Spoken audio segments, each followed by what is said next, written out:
अपमान, बेइज्जती क्या कभी हुई है आपकी? कभी ना कभी तो हुई होगी। कभी ना कभी तो किसी ने कहा ही होगा, ए अलग हट यहां से, कौन है बे तू? औकात क्या है तेरी? हिम्मत कैसे हुई तेरी इस तरह से बात करने की? शक्ल देखी है कभी अपनी? बड़ा आया यहां पर बोलने। और जब इस तरह से बेइज्जती होती है तो उस वक्त आपका रिएक्शन क्या होता है? जब भी कोई आपको आपकी औकात याद दिलाता है, उस वक्त आपके अंदर ही अंदर क्या चल रहा होता है? उस वक्त आप कैसे रिएक्ट करते हो? अंदर ही अंदर क्या थॉट्स आते हैं? गुस्सा भी आता होगा, बहुत बुरा भी लगता होगा। पर क्या हो अगर मैं कहूँ कि बेइज्जती होना भी ज़रूरी है, मजाक बनना भी ज़रूरी है।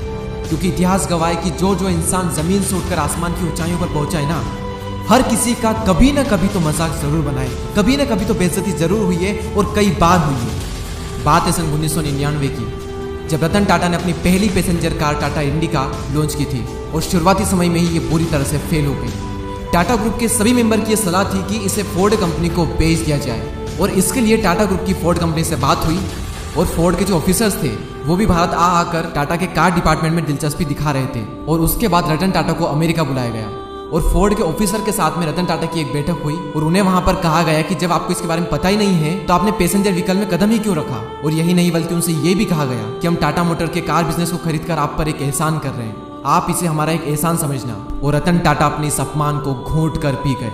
इस घटना ने रतन टाटा को बहुत उदास किया। रतन टाटा ने बदले की भावना में समय गंवाने से ज्यादा जरूरी समझा अपनी कमियों को सुधारना।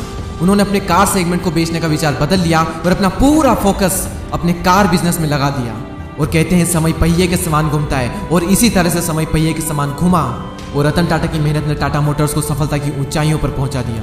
एक तरफ टाटा ग्रुप की टाटा मोटर्स कामयाब हो रही थी तो वहीं 2008 में फोर्ड कंपनी दिवालियापन की स्थिति में आ गई थी। और ऐसे में रतन टाटा के पास में बहुत ही अच्छा मौका था फोर्ड को नीचा दिखाने का, लेकिन उन्होंने ऐसा कुछ भी नहीं किया, बल्कि इसके विपरीत उन्होंने फोर्ड की ही मदद की। और साल 2008 में ही टाटा मोटर्स ने फोर्ड से जैगवार और लैंड रोवर ब्रांड को $2.3 बिलियन में खरीद लिया। टाटा मोटर्स की फोर्ड के साथ ये डील उनके लिए जीवनदायिनी साबित हुई। और उस वक्त फोर्ड के जो करंट चेयरमैन थे उन्होंने रतन टाटा को धन्यवाद देते हुए कहा कि आप JLR को खरीद कर हम पर एक बहुत बड़ा एहसान कर रहे हैं। और यही होती है एक महान इंसान की पहचान। अच्छा तो हर कोई बन सकता है, महान बहुत कम बन पाते हैं। और ये तो कुछ भी नहीं, इससे भी बुरा अपमान हुआ था डॉक्टर भीमराव अंबेडकर का। नीची जात के थे तो लोग इनकी परछाई भी अपने ऊपर नहीं पड़ने देते थे। एक बार कुएं का पानी पी लिया, कुएं को टच कर दिया तो एक छोटे से बच्चे को बहुत मार पड़ी, सिर्फ इसलिए क्योंकि उसने कुएं को छू लिया, उसका पानी पी लिया। स्कूल में उन्हें क्लासरूम के अंदर नहीं जाने दिया, कहा बाहर बैठकर पढ़ाई करो। कहा गया कि संस्कृत ब्राह्मणों के लिए होती है, तुम्हारे लिए नहीं। इतना अपमान हुआ, बहुत दर्द होता है अंदर से। उन्होंने ठान लिया कि तुमने मुझे अपने गांव के स्कूल में नहीं पढ़ने दिया, मैं दुनिया की सबसे बेस्ट यूनिवर्सिटी में पढ़ कर आऊंगा।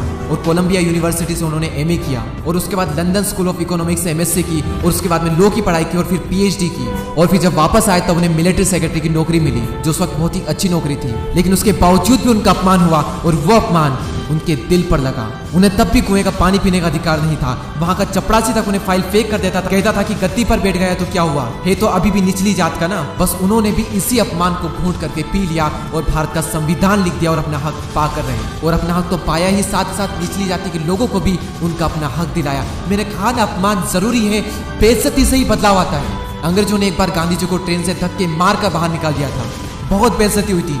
उनसे कहा गया था कि तुम काले इंडियंस डिजर्व नहीं करते हमारी ट्रेन में बैठना। और उन्होंने भी ठान लिया कि तुमने मुझे ट्रेन से बाहर निकाला है, मैं तुम्हें अपने देश से बाहर निकाल दूंगा। वो एक चिंगारी इतनी बड़ी क्रांति में बदल जाएगी, किसी ने सपने में भी नहीं सोचा होगा। अमिताभ बच्चन को भी रेडियो जॉब से उनकी भारी आवाज और उनकी लंबी हाइट की वजह से निकाल दिया गया था। और वही ऊंची हाइट और उनकी वही भारी आवाज आज उनकी पहचान है। अपनी कमजोरी को अपनी ताकत बनाओ, अपने अपमान का बदला अपनी सफलता से लो। जब कोई अपमान करता है ना तो अंदर ही अंदर आग लगती है, गुस्सा आता है बहुत। लोग गलती ये करते हैं कि उस गुस्से को वहीं पर निकाल देते हैं, लड़ाई झगड़े करते हैं, कंप्लेंट करते हैं। उस गुस्से का यूज करना सीखो, अंदर दबाए रखो उसको और अपने अंदर की आग को बढ़ाते रहो, तभी बदलाव आएगा। क्योंकि कोई भी इंसान अपना सम्मान भूल सकता है लेकिन अपमान नहीं भूल सकता।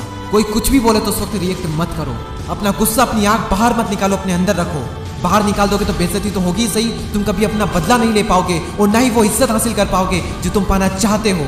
अपने अंदर बार बार ये बात बोलते रहो कि कहा था ना तुमने कि शक्ल देखी है अपनी, एक दिन ऐसा लाऊंगा कि तुम शक्ल देखने को तरसोगे। कहा था ना तुमने कि चल हट यहाँ से, कोने पे तू, एक दिन ऐसा भी लाऊंगा कि कोई बैठा नहीं रहेगा जब मैं खड़ा रहूंगा। कहा था ना तुमने कि औकात क्या है तेरी, मेरी औकात में नहीं मेरा वक्त बताएगा। क्योंकि जब समय का पहिया घूमता है ना तो उसमें अच्छे अच्छे घूम जाते हैं। और बार बार अपने अंदर ये बात दोहराते रहें कि ठुकराया है जिन्होंने मुझे मेरा समय देखकर, वादा है मेरा एक दिन ऐसा भी समय लाऊंगा कि मिलना पड़ेगा उन लोगों को मुझसे, मेरा समय लेकर। और मैंने इस वीडियो में जो आपको एग्जाम्पल बताए हैं, रतन टाटा, डॉक्टर भीमराव अंबेडकर, महात्मा गांधी, अमिताभ बच्चन और ना जाने से कितने लोग हैं जो हमें बताते हैं कि जिंदगी वो नहीं है जो हमें मिलती है, बल्कि जिंदगी तो वो है जो हम बनाते हैं। और किस तरह बेइज्जती का जवाब दिया जाता है बिना कुछ बोले। दीपक दैया चैनल पर हम ऐसे ही पावरफुल मोटिवेशनल वीडियोस लाते रहेंगे। आप लाइक और शेयर करके हमारा हौसला बढ़ाएं और नए वीडियोस को मिस ना करने के लिए सब्सक्राइब करके बेल आइकन को प्रेस करें। अगले वीडियो में फिर मुलाकात होगी, तब तक के लिए जय हिंद, जय भारत।